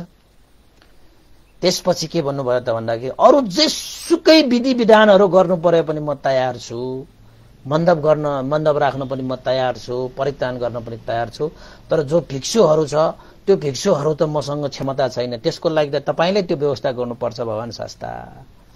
भिक्षुहरू चाहिँ तपाईले नै पठाइदिनु भए बेस हुन्थ्यो भनेर त्यो ब्राह्मणले निमन्त्रणा पनि गरे र भगवान बुद्धले स्वीकारे। अवश्य ब्राह्मण मण्डप तयार गर भिक्षुहरू पठाउने जिम्मा मेरो। 7 दिनसम्म निरन्तर रात दिन परित्राण पाठ गराएर त्यो बालकको लागि एउटा पुण्य संस्कार वृद्धि गराऊ। अब पन्थीहरू आएपछि अभिवादन हुन्छ, त्यहाँ चाहिँ धर्म श्रवण हुन्छ, त्यहाँ सत्य वचन श्रवण हुन्छ, श्रवण दर्शन हुन्छ। पुण्य भनेको त कति हुन्छ नि। दान शील भावनाको अभ्यास हुन्छ हैन। अब जहाँ दानशील भावनाको अभ्यास भइरहेको छ त्यहाँ चाहिँ सबै चाहिँ मनुष्यहरू पनि हर्षित हुन्छ त्यो ठाउँ देखेर। जुन ठाउँमा धर्म वृद्धि हुन्छ त्यो ठाउँ सबैलाई प्यारो हुन्छ र प्यारो भएको ठाउँमा कसैले भय अन्तराय ल्याउँदैन पनि। जहाँ धर्महरू लोप भएर जान्छ त्यहाँ अन्तरायहरू आउँछ, विभिन्न अन्तरायहरू आउँछ। रोग अन्तराय, भय अन्तराय, शोक अन्तराय, दुर्भिक्ष अन्तराय, नाना थरीको अन्तरायहरू आइरहन्छ। कटाबाट आएको जस्तो गरी आइहाल्छ कि। धर्म हुनु र धर्म नहुनुमा धेरै फरक हुन्छ, आकाश जमिनको फरक हुन्छ। तपाईको जीवनमा पनि धर्मले ठाउँ ओगट्दै लग्यो भने तपाईको जीवन नै सुगन्धित हुन्छ। तपाईको जीवनमा पापले धेरै ठाउँ लियो भने तपाईको जीवन दुर्गन्धित भएर जान्छ। धर्म गर्ने मान्छेहरूलाई कताबाट कसरी सबै चिजहरू जुडिरहेको हुन्छ। त्यो पापी मान्छेहरूलाई कताबाट त्यो जुडेको चिजहरू बिग्रिँदै नाश भएर जान्छ। रोग शोक भय यो अन्तरायहरू चाहिँ आइरहन्छ धर्म नभएको ठाउँमा। धर्म भएको ठाउँमा त्यसो हुँदैन। जसरी चाहिँ फोहोर भएको ठाउँमा रोग आइहाल्छ कि। कटाबाट आएको कसले रोग राखिदिएको भन्ने कुरा उत्पन्न हुँदैन। त्यो फोहोर भएको ठाउँमा रोग त त्यत्तिकै उत्पन्न हुन्छ। त्यहाँबाट खतिरा आउला, रोग आउला, त्यहाँ के निस्केला। फोहोर भएको ठाउँमा त्यसरी हुन्छ। त्यसरी नै सुगन्ध भएको ठाउँमा रोग हुन्छ त हुँदैन नि। सुगन्धित वातावरण बनाउनुस् त तपाईलाई खतिरा आउने, यो टाउको दुख्ने, यो हुने त्यो हुने कहाँबाट हुन्छ? हुँदैन नि। त्यसैले चाहिँ पाप वृद्धि भयो भने त्यो ठाउँ त्यो जीवन दुर्गन्धित भएर जान्छ। धर्म वृद्धि भयो भने धर्म भएको ठाउँ चाहिँ सुगन्धित भएर जान्छ। यसरी पक्का छ। यसरी चाहिँ हैन धर्मले त्यसरी मंगल हुन्छ, कल्याण हुन्छ भनेको चाहिँ सिधा त्यसरी नै धर्म हुने। त्यो धर्मले चाहिँ स्वार्थ चमत्कार गरिदिने होइन कि। त्यो धर्मको प्रभावले त्यहाँ चाहिँ वातावरणै बेग्लै भएर आउँछ कि। अन्नपत्या तपाईले आफ्नो घरमा पाप गरेर हेर्नुस् न। पाप गरेर चाहिँ तपाईले 1 हप्ता बिताउनुस् त त्यो घरमा। तपाईले त्यो घरबाटै तपाईलाई कस्तो अन्तराय आउँछ, भय आउँछ, तपाईँ त्रास हुन्छ, तपाईलाई के भएर आउँछ क्या। त्यहाँ धर्म गर्नुस् त त्यो घरमा तपाईलाई आनन्द आउँछ। त्यो घरमै तपाईलाई चाहिँ मजा भएर आउँछ हैन। सारा चीज चाहिँ हटेर गएको जस्तो भएर आउँछ कि। त्यस्तो हुन्छ तपाईको। त्यही भएर चाहिँ धर्म भनेको चाहिँ यो संसार बाँचिरहेको भनेको, संसार रहेको भनेको धर्मको कारणले हो कि। मान्छेहरूले वैज्ञानिकहरूले यो कारण त्यो कारण त्यो भन्लान्, उनीहरूले देखेको अनुसार भनोस्, त्यो ठिकै हो। जब यो संसारमा धर्म रहँदैन तब यो संसार रहँदैन। अहिले हामीले भनिरहेका छौँ धर्मै छैन यो संसारमा भन्छौँ। धर्म भएन भने त तपाईको यो संसारै रहँदैन। धर्म छ, कम बढी होला, तर धर्म छ। धर्मले अहिलेसम्म पनि ठेकिरहेको छ यो संसार। धर्म नभएको भए यो संसार त कहिले विनाश भइसकेको हुन्छ। पाप वृद्धि होस् त तपाईको चाहिँ प्रकृतिले पनि तपाईलाई नाना थरीको भय अन्तरा ल्याइदिन्छ कि, रोग ल्याइदिन्छ, भय ल्याइदिन्छ, यो बाढी प्रकोप ल्याइदिन्छ, भूकम्प ल्याइदिन्छ। कहाँबाट आयो त? त्यो वैज्ञानिकहरूले थाहा पाएछ त? के वैज्ञानिकहरूले चाहिँ ल अब चाहिँ यस्तो हुने भयो त्यस्तो हुने भयो थाहा छ त? यसरी आएको त्यसरी आएको मात्र थाहा छ। त्यो यसरी आउनु त्यसरी आउनुमा कारण चाहिँ त्यो अधर्म बढ्यो भने के पाप बढ्यो भने पनि यो संसारमा यो वातावरणदेखि लिएर यो संसारको प्राकृतिक चीजहरू पनि उथल पुथल हुन्छ कि। पाप बढ्यो भने चाहिँ, धर्म बढ्यो भने त्यस्तो हुँदैन। त्यसैले चाहिँ धर्म भनेको चाहिँ गरिरहनु पर्छ, गराइरहनु पर्छ। धर्म बिना त एउटा पाठ पनि हल्लिँदैन यो संसारमा। पाठ पनि हल्लिँदैन। पाठ हल्लिनुको लागि पनि उसले केही धर्महरू अपनाएको छ र त्यो हल्लिरहेको छ। तपाईँ अहिले बोलिरहेको छ धर्म भएर बोलिरहेको छ। तपाईसँग जतिसुकै पापी भए पनि त्योसँग धर्म अलिकति बाँकी भएकोले त्यसको जीवन त्यसरी भइरहेको। पापै धर्म उसको जीवनमा रहेन भने उसको जीवन पनि रहँदैन। त्यसैले कहिलेकाहीँ सोच्नुपर्छ पाप र धर्मको विषयमा। संसारमा पाप वृद्धि भयो भने धेरै चीज घटनाहरू हुन्छन् जुन घटना वैज्ञानिकहरूले पनि पत्ता लगाउन सक्दैन, हैन? धर्म धारण गर्न सकियो भने धर्मले जीवनलाई सुनिश्चित पार्छ कि सबै प्राणीहरूको संसारकै। अब त्यो भगवान बुद्धले त्यो बालकलाई त्यहाँ 7 दिनसम्म पुण्य गराउन लगाएको हो, सबैलाई पुण्य गर्न लगाएको हो। श्रमण भिक्षुहरू आएपछि शील समाधि प्रज्ञामा सम्पन्न भएको श्रमण भिक्षुहरूको अगाडि बसेर उसले पुण्य धर्म सञ्चित गर्छ, अभिवादन गर्न योग्यहरूलाई अभिवादन गर्छ, दानशील भावनाको विकास हुन्छ, सत्य धर्मको श्रवण हुन्छ, ज्ञान उसको वृद्धि हुन्छ। ओहो, त्यसरी भयो भने एउटा चाहिँ बलिरहेको दियोमा तेलहरू सकिएर पनि त बत्ती निभ्न सक्छ, हावाहुरी आएर पनि बत्ती निभ्न सक्छ, हैन? त्यो चाहिँ धागो सकेर पनि बत्ती निभ्न सक्छ, हैन? यदि उसको धागो छ भने हामीले तेल थप्दै गयो भने त्यो धागो बाँकी छ भने त त्यो बत्ती त बलिरहन्छ नि, होइन? भगवान बुद्धले यसो हेर्नु हुँदाखेरि यो बालकलाई पुण्य गरायो, यानि कि 7 दिन 7 रातसम्म परित्राण गरायो भने अवश्य पनि यसको अन्तराय हट्ने देखेर भगवान बुद्धले त्यो भन्नुभएको। त्यतिकै भन्नुभएको होइन। भगवान बुद्धले थाहा थियो यो कार्य गर्यो भने यो बालकको आयो अन्तराय हट्छ। भगवान बुद्धले अनि उपाय दिनुभयो। भगवान बुद्धले भिक्षुहरूको जिम्मा आफूले लिइसकेपछि त्यो ब्राह्मण पनि खुसी भए कि यो त्यस्तो तपस्या गरेर जीविका गर्ने त्यागीले पनि गर्न नसकेको काम भगवान बुद्धले त 7 दिन 7 रातमा गर्छु भनेछ। ओहो, उहाँले त अन्तराय कहाँबाट आएको कसरी निवारण गर्ने भन्ने कुरा पनि उहाँलाई थाहा छ। धन्य छ उहाँ भगवान शास्ता भनेर भगवान शास्ताको अनुमति लिएर उहाँले त्यो ब्राह्मणले घरमा मण्डपहरू सबै तयार गरे। अहिले तपाईहरुले चाहिँ यो बौद्ध परम्परामा आउँछ त्यस्तो महापरित्राण गर्ने, हैन? अहिले त एक दिनको मात्रै छ, हैन? त्यति बेला त 7 दिन 7 रात भने बर्मामा अहिलेसम्म पनि छ, श्रीलङ्कामा अहिलेसम्म पनि छ, थाइल्याण्डमा मलाई अलिकति थाहा भएन, हैन? थाइल्याण्डमा पनि होला, त्यो 1 दिनको होला कति दिनको होला, 7 दिन 7 रात। तर नेपालमा पनि पहिला चाहिँ एक दिन रात गर्ने चलन थियो, रात भर गर्ने अहोरात्रि गर्ने चलन थियो, 1 रात 1 दिन गर्ने चलन नेपालमा पनि छ। र त्यति बेला 7 दिन 7 रात के कति मजा होला। धर्मै धर्म मनै तपाईको चाहिँ पुरै हल्का भएर आउँछ कि पापहरू पखालिन्छ के त्यहाँबाट। पखालेको भनेको त्यो निवारण हुने चाहिँ होइन, फेरि दमन गर्छ के। पाप चित्तहरू वृद्धि गर्ने जुन चाहिँ हेतुहरू छ त्यो हेतुहरू सबै नष्ट भएर जान्छ। धर्मकै चित्तहरू वृद्धि हुन्छ, हैन?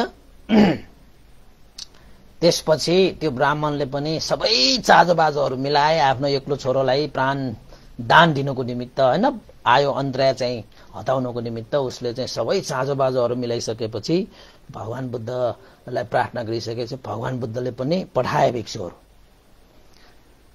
मण्डपमा चारैतिर चाहिँ भिक्षु श्रमण भिक्षुहरू शील समाधि प्रज्ञाले सम्पन्न भएका भिक्षुहरू त्यहाँ चाहिँ आगमन भएर त्यो चाहिँ छोरा चाहिँलाई त्यो बीचमा राखेर भिक्षुहरूले चाहिँ परित्राण सत्य वचन जो चाहिँ बुद्ध वचनहरू हुन्छन् देवता र ब्रह्माहरूले पनि नतमस्त भएर सुन्नुपर्ने सत्य वचन त्यहाँ चाहिँ परित्राण पाठ भए हुँदाखेरि भिक्षुहरू शील समाधि प्रज्ञाले भएकाहरू सबै चाजोबाजो मिलाएर त्यहाँ परित्राण हुँदाखेरि भिक्षुहरूले चाहिँ हैन समन्ता चक्रवालेषु अत्र गच्छन्तु देवता सद्धम्मं मुनिराजस्स सुनन्तु सग्गमोकदं भरित सवन कालो अयं भदन्ता भरित सवन कालो अयं भदन्ता हैन समस्त चक्रवालमा बसिरहेका हे देवता गणहरू ब्रह्मा गणहरू यहाँ चाहिँ परित्राण श्रवण हुन गइरहेको छ सबैलाई आमन्त्रित गर्दछु भनेर भिक्षुहरूले चाहिँ त्यसरी चाहिँ आमन्त्रित गर्दाखेरि देवताहरू त्यहाँ आउँछ कि अब यसो भन्दाखेरि हो र भन्छ हो र भन्ने मान्छेलाई के गर्ने अब देखाउनु भएन अब देखाउन सक्दैन त्यो त अनुभव गर्ने चीजहरू हो नि त अनुभव गर्ने चीजहरू नि त अनुभव भनेको चाहिँ छुट्टै प्रकारको चाहिँ ज्ञान हो कि त्यो अनि भिक्षुहरूले त्यसरी गरिसकेपछि त्यहाँ त चक्रवालको देवताहरूको आगमन भयो त्यहाँ हैन भनाइको मतलब त्यहाँ त भिक्षुहरूको त्यो समागमले देवताहरूको पनि समागम भयो त्यहाँ त्यसपछि जुन चाहिँ त्यो यक्ष छ नि अवरुद्धक नामक यक्ष जसले त्यो 7 दिनपछि त्यो बालकलाई समाउँछु बालकलाई टिप्छु भनेर कुरेको के त्यो यक्षले पनि त्यो यक्ष पनि त्यहाँ आयो परित्राण मण्डपमा 7 दिनसम्म कुरे 7 दिनपछि त यो बालकलाई मैले टिपेर लानु पर्छ भनेर यक्ष पनि आएको रहेछ त्यसपछि 1 दिन बित्यो 2 दिन बित्यो त्यहाँ चाहिँ दानशील भावनादि कुशल कर्म धर्म देशनादेखि लिएर परित्राण देशनादेखि लिएर त्यहाँ त कुशल पुण्य सम्पादन हुँदै गयो देवताहरूको पनि आगमन हुँदै गयो हैन हुँदा हुँदा हुँदा हुँदा हुँदा 7 दिन भयो ल हेर्नुस् 7 दिनको साँझ हैन भगवान बुद्ध आगमन हुनुभयो त्यहाँ 7 दिन 7 रात परित्राणको मात्र अन्तिम रातमा भगवान बुद्धको त्यहाँ आगमन भएपछि त्यो यक्ष पनि अब 7 दिन सकेपछि त म यसलाई लान्छु भनेर त कुरेर बसिरहेको थियो त्यसरी भगवान बुद्ध त्यहाँ आगमन हुँदाखेरि त सारा समन्त चक्रवालको देवताहरू सबै त्यहाँ सन्निपात हुन आए सन्निपात भनेपछि त जति जति त्यहाँको देवताहरू हुन्छन् नि तेज भएका देवताहरू यद्यपि त्यो मान्छेहरूले देखेन होला हैन देवताहरू चाहिँ अघि बस्ने पछि बस्ने भनेको उनीहरूको शरीरमा भएको तेजले हो कि जसरी हामी पनि कोही मासमा कुनै सभामा जाँदाखेरि कोही अगाडि बस्छ कोही पछाडि बस्छ कोही मञ्चमा बस्छ हैन त्यस्तै गरी चाहिँ त्यो महापरित्राणमा चाहिँ देवताहरूको सन्निपात भयो सारा देवताहरू त्यहाँ आइसकेपछि देवताहरूको आफ्नो तेजले उनीहरू चाहिँ अगाडि अगाडि भगवान बुद्धको सामुन्ने हैन भगवान बुद्धको सामुन्ने बस्नको निमित्त पनि शरीरको तेज चाहियो नि जस्तै तपाईहरुको राजा प्रधानमन्त्री हैन राष्ट्रपतिहरुको अगाडि बस्नलाई नजिक हुनलाई पनि त आफ्नो कुनै त्यस्तो चाहिँ चाहियो नि नजिक हुनको लागि अब हामी त कहाँ नजिक भएको छ र सधैं हैन अब भगवान बुद्ध भनेको त सारा मनुष्य देवता ब्रह्माहरुको शास्ता गुरु त्यसको नजिक भगवान बुद्ध आउँदाखेरि त नजिक बस्नको लागि देवताहरु आउँदाखेरि त आफ्नो तेज अनुसार भगवान बुद्धको नजिक बस्दै उनीहरु चाहिँ गए चारैतिर भगवान बुद्धको सामुन्ने भगवान बुद्ध मण्डपमा बसेपछि त्यसको चारैतिर देवताहरु यसो घेर लगाउँदै सारा देवताहरुको त्यो तेजको कारणले चाहिँ हैन अल्पानुभाव देवताहरू चाहिँ बिस्तारै हटेर गए भनेको अल्प आनुभाव भएको आफ्नो शरीरमा तेज हुने देवताहरू चाहिँ अब पछि पछि हट्दै गए। किन त भन्दाखेरि धेरै आनुभाव भएका देवताहरू अगाडि बस्छन्, अल्पानुभाव देवताहरू चाहिँ पछि पछि पछि पछि बस्छन् के। त्यसपछि चाहिँ सन्निपात भनेपछि सारा देवताहरूलाई त्यहाँ भगवान बुद्ध भएको ठाउँमा चाहिँ आएको भयो नि त। अनि चाहिँ त्यो आनुभाव अनुसार उनीहरू चाहिँ लाइन बस्दै उनीहरू चाहिँ पछि पछि पछि पछि पछि पछि बस्दै जाँदा जाँदा जाँदा जाँदा जाँदा जाँदा जाँदाखेरि त त्यो भगवान बुद्ध त्यहाँ मण्डपमा बसिसकेपछि त्यसको 12 योजनसम्म टाढासम्म देवताहरू बसेको रे। ल 12 योजन त्यो अल्पानुभाव देवताहरू त 12 योजन पछाडि हट्नु पर्यो।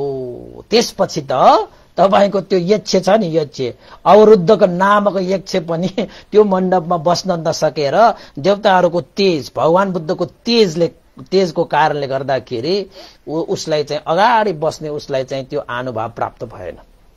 ऊ पनि हट्दै हट्दै हट्दै हट्दै गएपछि त कति टाढा भयो त हैन। 12 योजनमा त देवताहरू पुगेको हटेर जानु पर्यो भनेपछि त्यो यक्ष त 12 योजन भन्दा पनि टाढा पुगेको रहेछ नि त हैन। 12 योजन टाढा पुगिसकेपछि त भोलिको 8औं दिनमा त उसलाई त त्यो बालकलाई टिप्नु पर्ने उसले अधिकार थियो उसको।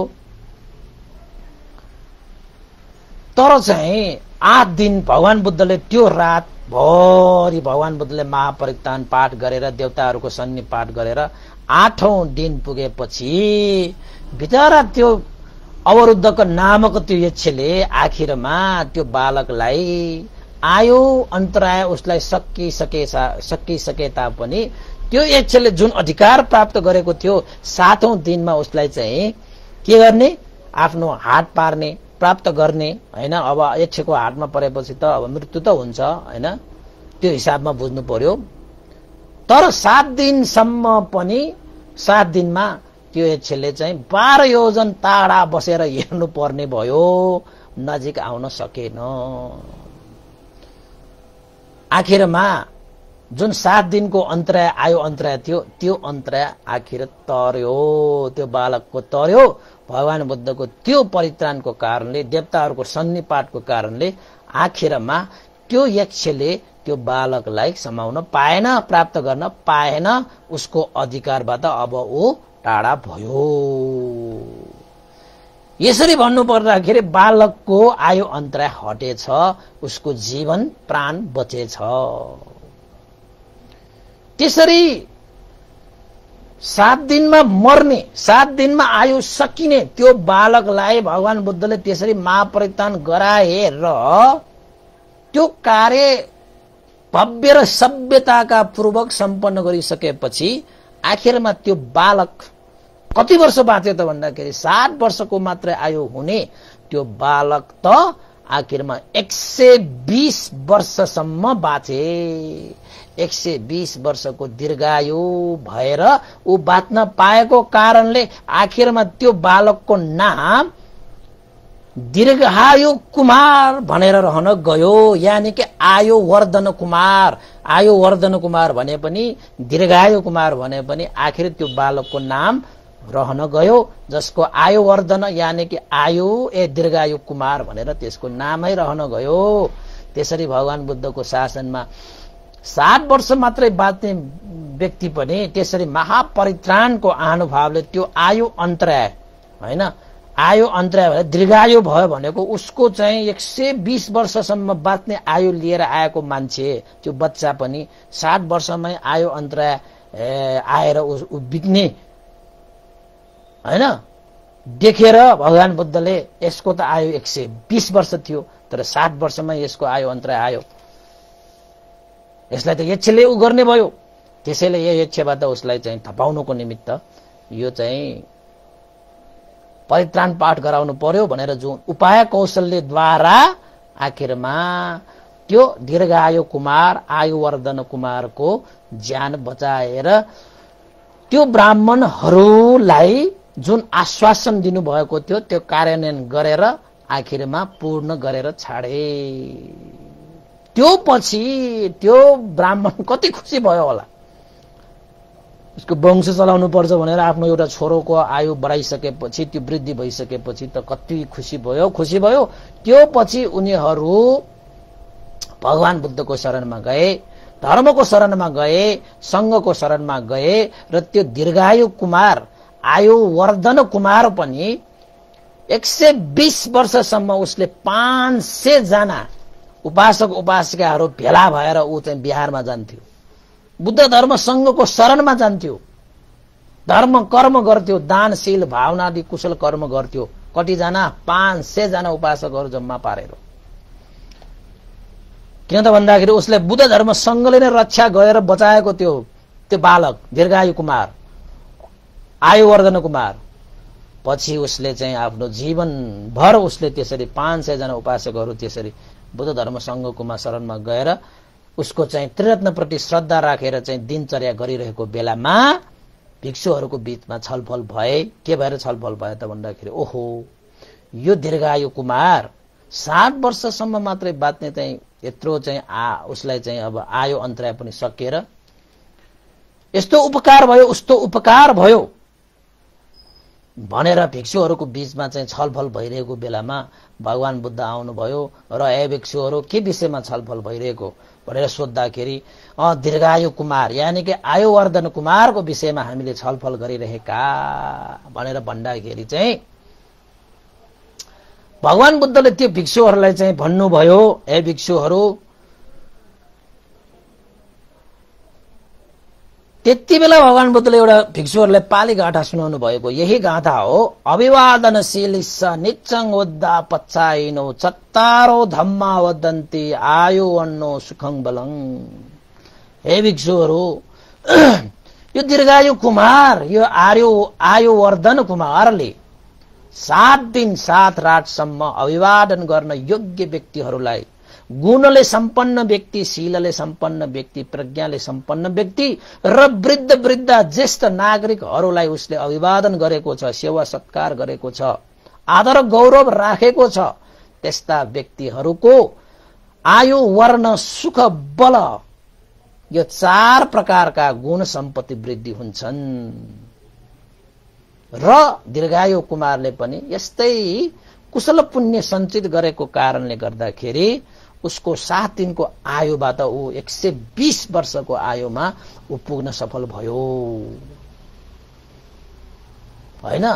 यसरी चाहिँ उसको एउटा चाहिँ जुन चाहिँ गुण धर्म उसले विकास गर्नुपर्ने थियो त्यो गुण धर्मलाई विकास गरे। गुणले सम्पन्न व्यक्तिहरूलाई पनि अभिवादन गर्न योग्य छ, शीलले सम्पन्न व्यक्तिहरूलाई पनि अभिवादन गर्न योग्य छ, प्रज्ञाले सम्पन्न व्यक्तिहरूलाई पनि अभिवादन गर्न योग्य छ र आयुले सम्पन्न ज्येष्ठ पुरुष हैन, ज्येष्ठ नागरिक वृद्धहरूलाई पनि अभिवादन गर्न योग्य छ, सेवा सत्कार गर्न योग्य छ, आदर गौरव राख्न योग्य छ। हो, जस्ता व्यक्तिहरूले जीवनमा आयु वृद्धि गर्छ, वर्ण वृद्धि गर्छ, सुख वृद्धि गर्छ र बल वृद्धि गर्छ भनेर भगवान बुद्धले भिक्षुहरूलाई चाहिँ धर्म उपदेश गर्नुभयो। र दीर्घायु कुमार, आयुवर्धन कुमारले पनि त्यसरी नै कुशल धर्म सम्पादन गरेको छ र उसको आयु वृद्धि भयो भनेर यसरी भगवान बुद्धले भिक्षुहरूलाई उपदेश गर्नु हुँदाखेरि आखिरमा त्यो धर्म देशना सुनेर त्यो भिक्षुहरू जसले भगवान बुद्धको यस्तो ओहो जीवनमा आयु वृद्धि हुने, वर्ण वृद्धि हुने, सुख वृद्धि हुने र बल वृद्धि हुने यस्तो महान कार्य, महान गुण सम्पत्ति वृद्धि गर्ने सूत्र भनेको चाहिँ अभिवादन गर्न योग्य व्यक्तिहरू, जो शीलवान छन्, जो गुणवान छन्, जो प्रज्ञावान छन्, त्यस्ता व्यक्तिहरूलाई चाहिँ दिनदिनै है फेरि दैनिक रूपमा श्रद्धा, आस्था, विश्वास राखेर हामीले शिर निहुराएर हात जोडेर वन्दना गर्न सकियो भने, अभिवादन गर्न सकियो भने, नमन गर्न सकियो भने र वृद्ध ज्येष्ठ नागरिक आफूभन्दा उमेरले ज्येष्ठ पुरुषहरूलाई हामीले सेवा सत्कार गर्न सकियो भने, आदर गर्न सकियो भने यो आयु, वर्ण, सुख, बल जुन हाम्रो जीवनको लागि अनिवार्य विषय छ, आयु चाहिन्छ हामीलाई, वर्ण चाहिन्छ हामीलाई, सुख चाहिन्छ, बल चाहिन्छ, अनि मात्र हामीले चाहेको लक्ष्य पूरा गर्न सकिन्छ हैन। त्यस्तो अनिवार्य विषयलाई हामीले प्राप्त गर्न सक्नको निमित्त हामीले अभिवादन गर्न योग्यहरूलाई अभिवादन गर्नुपर्ने रहेछ। वृद्ध वृद्धा ज्येष्ठ नागरिकहरूलाई हामीले सेवा गर्नुपर्ने रहेछ भनेर भिक्षुहरूले चाहिँ हृदयदेखि त्यो कुरालाई ग्रहण गर्दै भित्रभित्रै सतिपत्थान विपස්සनाको भावना अभ्यास गर्दै त्यो धर्म श्रवण गर्दाखेरि त भिक्षुहरू सबै श्रोतापन्न फलमा प्रतिष्ठित भए र त्यही उपदेश सुनिरहेका दीर्घायु कुमार यानि कि आयुवर्धन कुमारले पनि ओहो मैले त साँच्चैकै शुद्ध चित्तले मैले चाहिँ भगवान बुद्धले प्रशंसा गर्नुभएको बुद्ध जस्तो चाहिँ शुद्ध व्यक्तिहरूले चाहिँ देशना गर्ने यो धर्म अनुसार मैले जीवन यापन गरेको रहेछु, मैले अभिवादन गर्न योग्य पुरुषहरूलाई मैले अभिवादन गरेको छु। बुद्ध धर्म संघलाई मैले चाहिँ श्रद्धा आस्था गौरव राखेर मैले अभिवादन गरेको छु र मैले चाहिँ आफ्नो पिता आमा बुबा हजुरबा हजुरआमा र ज्येष्ठ पुरुषहरूलाई पनि मैले सेवा सत्कार सुसारा गरेको छु। ओहो साँच्चै मैले चाहिँ भगवान बुद्धद्वारा चाहिँ देशित अनुसार धर्मले देशित अनुसार संघको आशिष अनुसार मैले जीवन यापन गर्न पाएका छु भनेर त्यो दीर्घायु कुमार र उसको 500 जना उपासक उपासिकाहरू सबै नै त्यो उपदेशबाट श्रोतापन्न फलमा प्रतिष्ठित भए। सबैको लागि भगवान बुद्धको यो सत्य वचन चाहिँ सार्थक भए रे। ल हेर्नुहोस् त श्रोतापन्न भए। श्रोतापन्न फल प्राप्त गर्नु भनेको तपाईको चाहिँ इन्द्र महाराजको सम्पत्ति, नागलोकको सम्पत्ति, संसारको सारा सम्पत्ति अलग राखेर श्रोतापन्न अलग राख्ने हो भने पनि त्यो श्रोतापन्न भनेको सम्पत्ति त्यो इन्द्र त्यो नागलोकको त्यो सारा हीरा मोती ज्वालाल पण्डा मणि माणक्य जति छन् त्यो भन्दा पनि हजारौं गुना वृद्धि छ रे, हजारौं गुना माथि रे श्रोतापन्न भनेको। त्यस्तो सम्पत्ति प्राप्त गरेको रे। ल त्यो उपदेशबाट भिक्षुहरूले पनि प्राप्त गरे, त्यो दीर्घायु कुमार पनि श्रोतापन्न भएको छ भनेर चाहिँ तम्पट अट्टकटामा उल्लेखित पाइन्छ। त्यसैले हामीले पनि आयु वर्ण सुख बल सम्पत्ति त जिउनको निमित्त हामीलाई अनिवार्य विषय हो, त्यो प्राप्त गर्ने हो भने तपाई हामीहरूले पनि यस्तै तपाईलाई यो कथामा जस्तै हुन्छ भन्ने त होइन, त्यस्तै गर्नुपर्छ भन्ने पनि होइन, तर तपाईले चाहिँ साँच्चैकै हृदयदेखि श्रद्धा आस्था गौरव राखेर शीलवान प्रज्ञावान गुणवान व्यक्तिहरू यो बुद्ध धर्मसँग त्रिरत्न भनेको त्रिरत्नको जतिको शील, त्रिरत्न जतिको गुण, त्रिरत्न जतिको प्रज्ञा कहाँ पाउन सकिन्छ? हामीले कहाँ पाउन सकिन्छ? सारा देवता ब्रह्माहरू त त्रिरत्नको शरणमा आइरहेको छ। त्यो त खजाना हो, शीलको खजाना, गुणको खजाना, प्रज्ञाको खजाना हो। यस्तो खजाना हामीलाई प्राप्त भइरहेको छ भने हामीले यो हात जोडेर चाहिँ अभिवादन गर्नु भनेको त आयु वर्ण सुख बल प्राप्त गर्नु हो। यो हातहरू कता कता चाहिँ हाम्रो उठ्छ जोड्छ, चाहिने ठाउँमा चाहिँ जोड्न सकिँदैन। कस्ता भ्रष्टाचारी, कस्ता चाहिँ बेमानी, कस्ता केलाई चाहिँ हामी हात जोड्दाखेरि चाहिँ गर्व मानिरहेका हुन्छन्। तर भिक्षुहरू, श्रमणहरू हैन, शीलवानहरू, गुणवानहरू, प्रज्ञावानहरूलाई हात जोड्न पनि हामीले फेरि हिचकिचाएर बसिरहेका हुन्छन् कि थाहा नपाएर थाहा हुनेहरूले त तपाईको गरिरहेका हुन्छन्। अभिवादन गर्न योग्य व्यक्ति कस्तो हुन्छ, यो हात जोड्न योग्य व्यक्ति भने कस्तो हो, शिर निहुराउन योग्य व्यक्ति भने कस्तो हो, त्यो पहिला जान्नु पर्यो। अनि तपाईले त्यो शिर निहुराएको अर्थ हुन्छ, हात जोडेको अर्थ हुन्छ, कुँडा टेकेको अर्थ हुन्छ, नत्र कहाँबाट त्यसको अर्थ हुन्छ त हैन। त्यसैले भगवान बुद्धको यो अन्तिम यो चाहिँ देशनामा अन्तिम जुन चाहिँ हो गाँठा छ, अभिवादनशीलिस नित्यं उद्धपचाइनो चत्तारो धम्मा वदन्ते आयो अन्नो सुखं बलं। अभिवादन गर्न योग्य व्यक्तिहरूलाई अभिवादन गर्ने स्वभाव हुने र सधैँ वृद्ध वृद्धा ज्येष्ठ नागरिकहरूको सेवा सुसारा गर्ने व्यक्तिहरूको 4 गुण सम्पत्ति वृद्धि हुन्छ, आयु वर्ण सुख बल। ल तपाईहरुलाई पनि यो आयु चाहिन्छ, वर्ण चाहिन्छ, सुख चाहिन्छ, बल चाहिन्छ। यद्यपि भगवान बुद्धको त्यो घटनामा जस्तै गर्नुपर्छ हुन्छ भन्ने पनि होइन, त्यो घटनाको जस्तो पात्र तपाई पनि त होइन नि। त्यसैले तपाईले जे होस् अभिवादन गर्ने स्वभाव तपाईमा हुनु पर्यो, वृद्ध वृद्धाको सेवा गर्ने स्वभाव हुनु पर्यो हैन। बाहिरको हरूलाई त वृद्ध वृद्धलाई सेवा गरिराखेर त्यत्रो सम्पत्ति प्राप्त हुन्छ भने तपाईको आफ्नै आमा, तपाईको आफ्नै बुबा, तपाईको बाजे बराजु वृद्ध हुँदैन, ज्येष्ठ नागरिक हुँदैन, उनीहरूलाई सेवा गर्नुस्। ज्येष्ठ नागरिक भएको त्यो घर भनेको त सारै सौभाग्यशाली परिवार हो त्यो। किन त भन्दाखेरि सेवा गर्ने मौका पाउँछ नि त तपाईको।